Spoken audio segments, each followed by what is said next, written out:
Hi, pals. This is the One for the Road podcast. I'm Craig, and each week I'll be sitting down for a drink with a dear friend of mine and someone that we both admire from the music scene. This week, I'm doing something that I used to do much more often before COVID times. I'm sitting down for a beer with my dear friend, Mr. Paul Wynn. How you doing, buddy?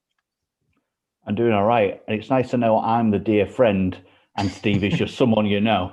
It's sort of just like someone who plays the guitar.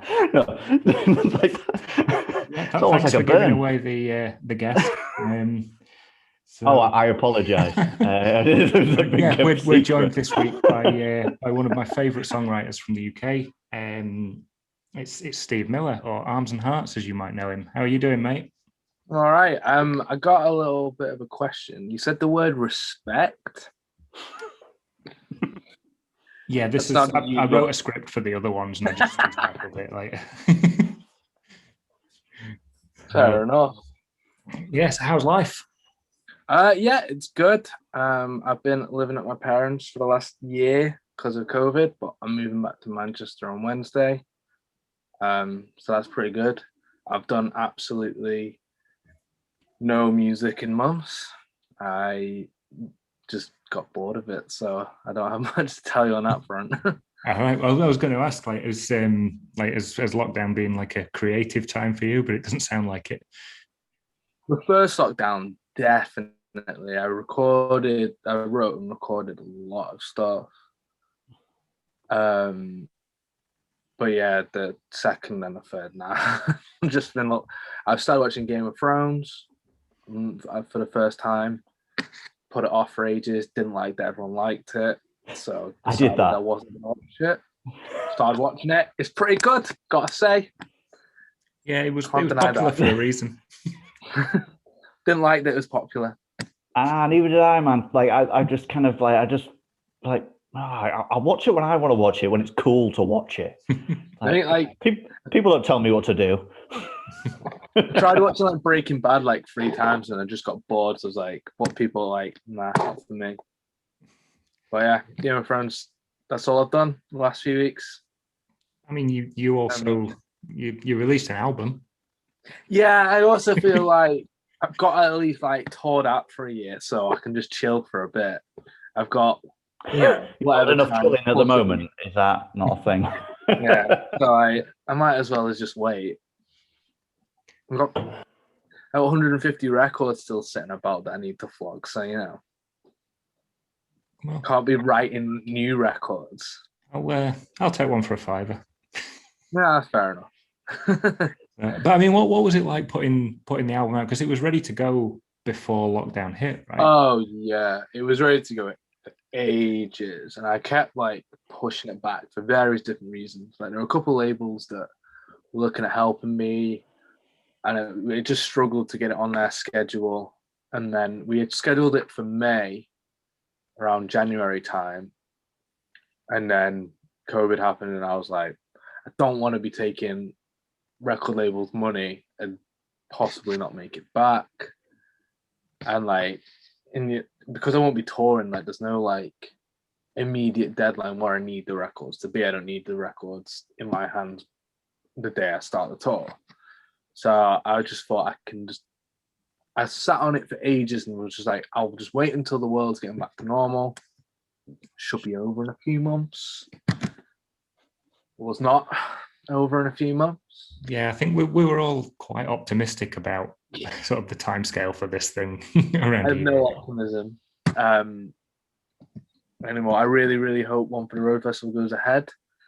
Am I optimistic? Definitely. No, I'm afraid not to like put a down on it. Like if it goes ahead and everything's good to go, then I'm ecstatic. But I'm not allowing myself that optimism. You know what I mean? To make myself. I've got the feeling that we're going to be allowed to go ahead, whether it's responsible to do or not at that point. Yeah. We'll see at the time. But I think things are just going to open back up, and we're just going to have to deal with it. I think we're out there on his own from summer. Yeah, I think there's a lot too much faith now, like because like the Tory government has told us something good. There's just too much faith. Like they've just gotten everything wrong, and I just don't have the faith to right on this one. But because it's something that gives people a bit of optimism, it's treated differently, and I just don't know how I feel about it. Not to get too political too early, there's lots of time for that. But yeah, so with the album, I thought it was gonna, I thought everything was gonna be back to normal in a few months. Thought I might as well just sit and wait till the right time to release it, and then when everything's over, I can just come out with the album tour. And I just realized it wasn't happening. Didn't want to sit on it forever. So yeah, I just decided I'd do it. It actually came from the idea, like, I know lots of people do it, but I never thought it was like right for me to do it. But because I just had weird feelings about, not like to dunk on anyone doing crowdfunding, but I just had weird feelings about me doing it. Like, partly that, like, it might just be an embarrassment, but partly it became from like so when we played Fest, we saw Will Varley playing this like weird cinema thing, and then he came out to was it like Lucy's, where all the UK bands were playing, and a very, very drunk Will Varley told me lots of stories, but also like how he put out his early albums, which are kind of like, and it was a similar model. He'd like, his were more to do with doing like lots of different house shows around the country and then selling tickets as well as like a pre-order for the album, and then he'd make that money and then put that into getting a vinyl made, which is just the biggest expense of it all, for me anyway. So yeah, I just did it as a pre-order model, and it was just like, if I can't make enough, I'll just refund everyone and just release it digitally. It doesn't need to be vinyl. I'm not touring anytime soon. I can do it again if I wanted to, like. Well, something to do for you though, isn't it? Like, because it's sort of like, I mean, I'm big into, I've always bought CDs and like up until like last 5 years, so like vinyl and things, and it's definitely something that's good to keep going with. It's funny you're on about the Bull Valley thing. I have from when Mark, my brother, who did stuff, and he, I would say new now, like doesn't see him anymore, but like I've like basically just like a random copy disc of like just writing of like songs he did, like and stuff like that as a CD. I think it was Mark put him on, and I think it was Will Varley and like the Casual Terrorists and stuff, in the City's Green Basement and stuff. But like, yeah, it's interesting, as you say, like the how you have to like struggle to do it like that, like having to make these decisions. But as you say, it sounds like you've made the right call. Yeah, I just didn't want to like. So there were like the labels were offering like some of the. What the fuck was that? That was my girlfriend grabbing. I don't know what she was grabbing, but something like a yo-yo. Oh wait, no, she was bringing me something. Never mind. That's what I was saying. What was I saying? Yeah, so like there were record labels who were still like wanting to like put money into it, like, but I just didn't feel right like using that, like a big chunk of their money to pay for the vinyls and then perhaps not make it back. I'd rather just do it the way where it's like it's minimal, it's no risk to anyone purchasing it, because I'll just refund them if I don't make enough. They'll either get a refund or they'll get what they want. And like, but if I take a label's money, put all that into the vinyl and then don't sell anything, I'm stuck owing them $1,000. And like, it just, it didn't sit right with me to do it that way. But when I did the pre-orders, like I made enough like within the first week, and so I was originally just going to get 100, but I basically sold 100 pre-orders, and I just had enough to be able to make to be able to get 250 done. So there's loads sitting there when I can tour. Yeah, I mean, I've sort of found it when you say that thing about the labels there, like there's obviously with Specialist Subject in like Bristol, and then there was like, sure, didn't they put out like Jesus and a Judgmental Father? Yeah. They split up, and then like you sort of feel for like Specialist Subject as well, like having, oh shit, have got all these, and these labels are doing really, really good things as well. So I mean, like it's it's very thoughtful that you've done that, because some people wouldn't give a shit, which is obviously it's great that you have and stuff, like good people doing things. I suppose the same with Craig doing the promoting stuff. Like you have to think about these people that are doing that are keeping it, bringing these good things together, and like in a way like creating like a community with it. As we know, to crowdfund any good acoustic punk album, it costs at least 12 grand. Right. Is that a distrust stick? It's new punk acoustic, actually. And, I mean, how have you found the live stream stuff, Steve? In the first lockdown, they were kind of like, they were good. There was something to look forward to, and it was like really like fun to hang out. Not like, you know, in like virtually hang out with like my friends, and they worked, I think, for a bit, but like they're not. I don't find them comfortable to play. And yeah, it just feels weird to me. So I think like after the first like weird how, if you don't mind me asking, obviously, like I don't know, like you're just kind of playing in your living room to like a camera, you know, and like I just felt. Do you feel self-indulgent, or like, and then you sort of like a bit self-deprecating afterwards and stuff, like what am I doing, or anything like that? Well, yeah, a little bit, but sometimes it was like, well, like for example, like when I'm playing gigs, like I can usually like gauge off the audience, like if what I'm doing is good, or if I need to, you know, switch something, like, you know, am I playing too many miserable songs, or like, you know, should I play a miserable song but a little faster, you know. I give it as a luxury, man, that you actually have points that you think you are good. I mean, like, I have nothing. I just have to do what I do, and I did it. So, yeah, I suppose for you, Steve, when you've got some quieter, softer songs, and you've got some of the noisier stuff, you know, you are reliant on like the reaction. You know, if somebody's got all quiet, soft songs, they're just going to play that regardless. Like, whereas, you know, because you've got the mix, it is more audience dependent. Yeah, and like, it's hard to like kind of describe it, but it just, you know, I think a lot of musicians, like similar to me, you know, you kind of do it for like, to a certain degree, and I can't speak for everyone, but you sort of do it for the approval, you know? You do it like because people will like you, and like you can't like gauge that off like a camera. And like sometimes between songs you can look at the comments and see everyone like.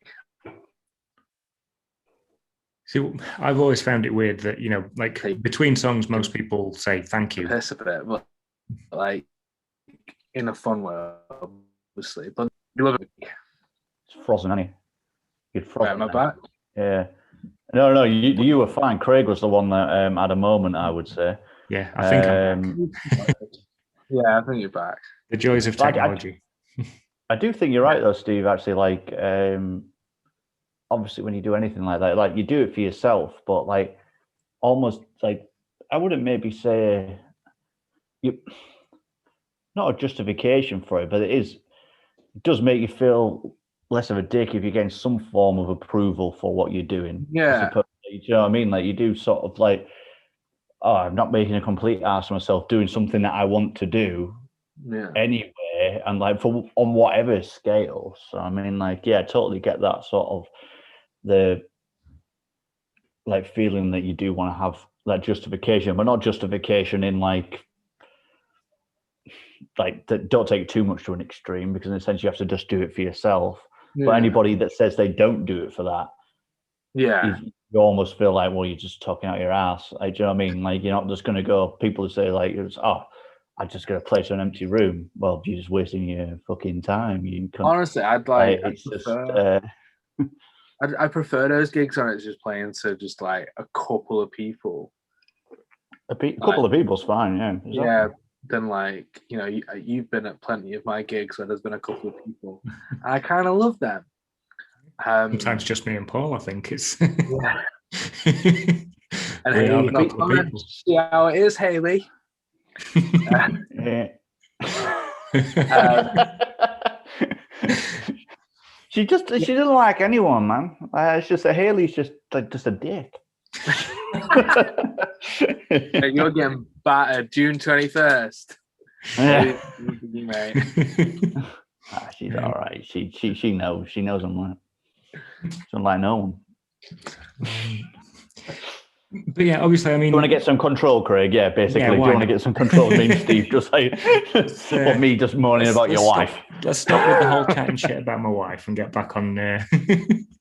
But yeah, obviously, like the biggest thing that live stream stuff is missing is the human connection. Certainly doing podcasts like this over Zoom. Yeah, I would much rather be sat at a table in a pub with both of you. Yeah, definitely. So obviously, with that in mind, if we could be in, if you were choosing the pub tonight, Steve, where would we be going? Are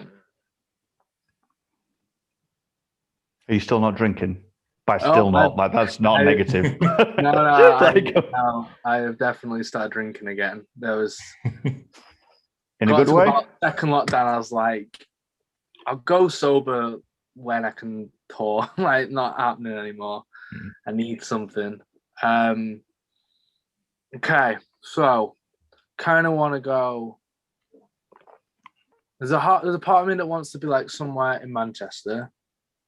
So if it were to be that, it'd be Gulliver's, like definitely, which is my favourite bar in Manchester.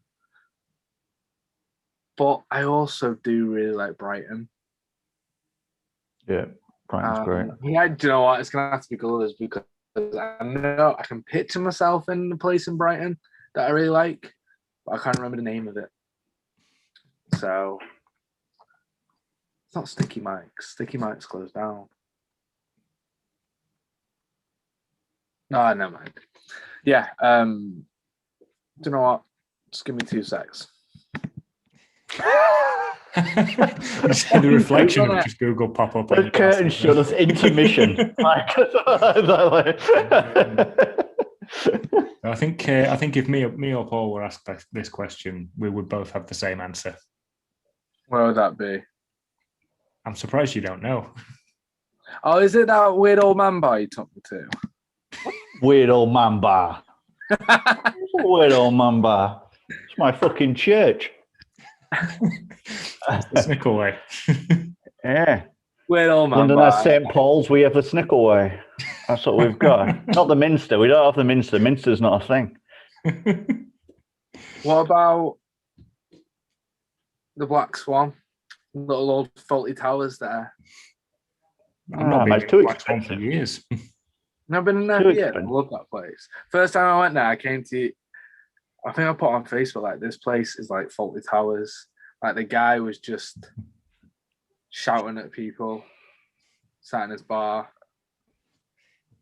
Yeah, I mean, like it's all right in there. I mean, like it was good for the gigs at the time and that kind of a thing. But I mean, like Snickleway's is great. I mean, you can go in there and they play like much better music and that kind of stuff.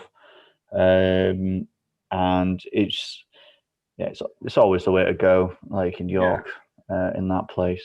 But like Gulliver's weirdly, like I know, like that's a place that like does gigs and stuff, but it's not somewhere I've ever actually been. Yeah, it's really good. It's got Manchester's not somewhere I massively like, to be fair. It's always raining, like it's always wet. There's just dickheads around. Steve, like it's just like.